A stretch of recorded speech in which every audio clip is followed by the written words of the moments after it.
Greetings from Indo-Canadian poet,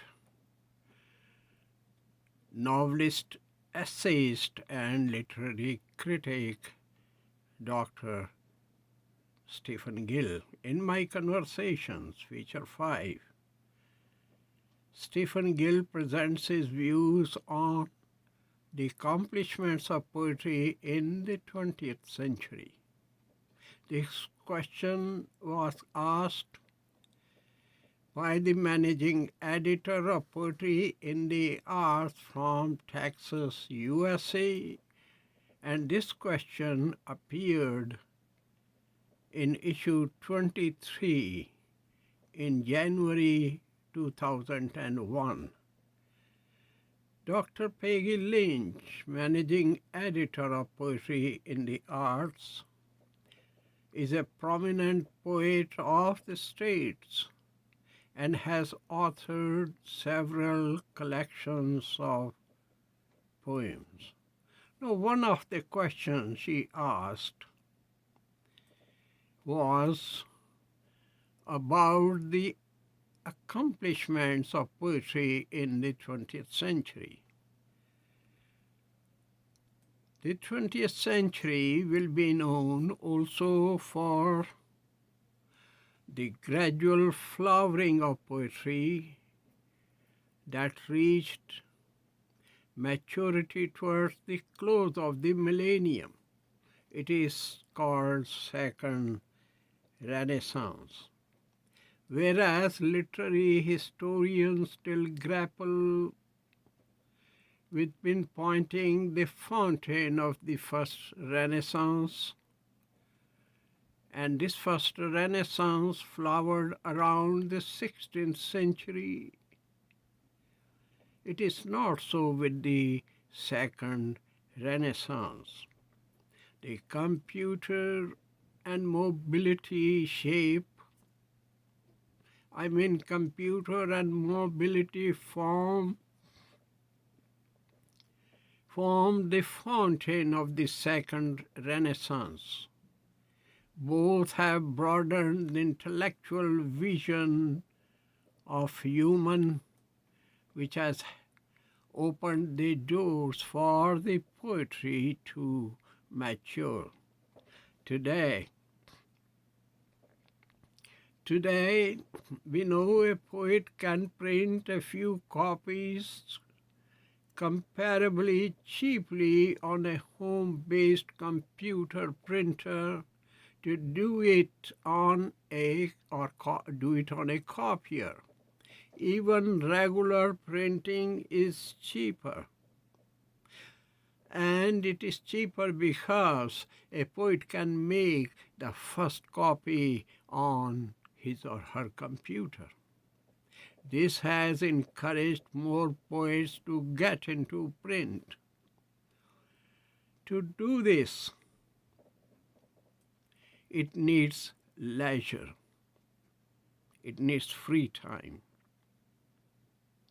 There are more published poets today than there ever have been.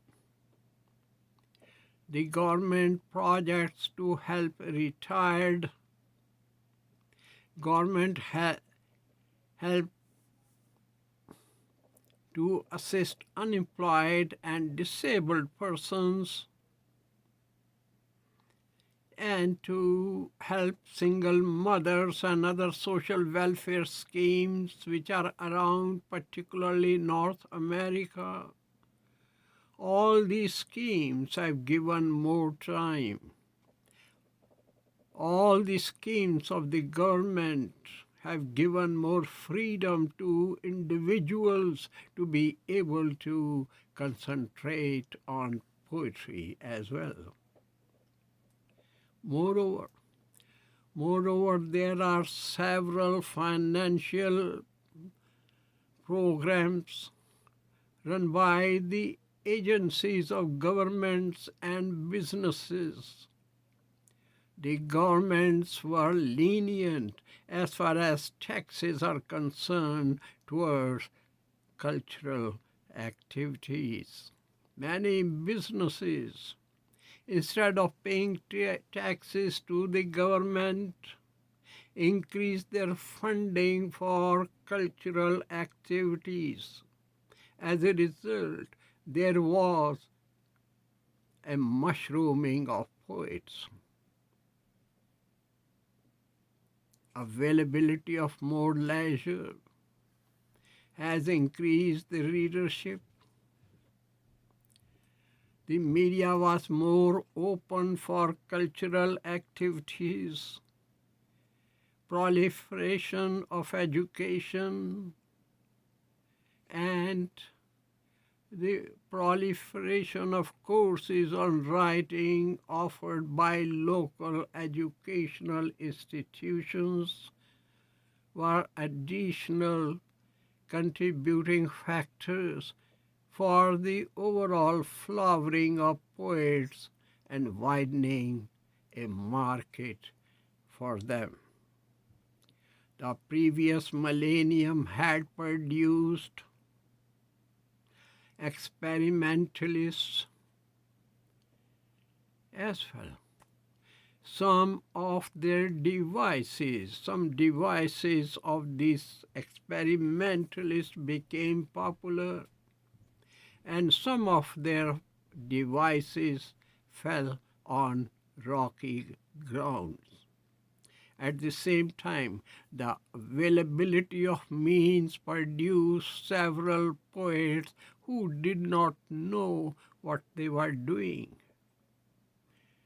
With the force of money, with the help of time, with the help of availability of time, they pushed themselves and they forced themselves to write and get published and were able to catch some limelight.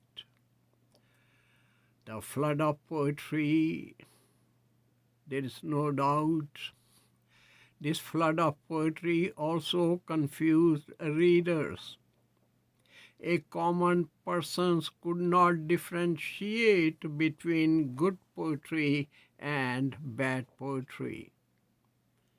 But no matter how we look at, the 20th century was the second renaissance for poetry. Friends, thanks for watching this channel. The next question in feature 6 in few days.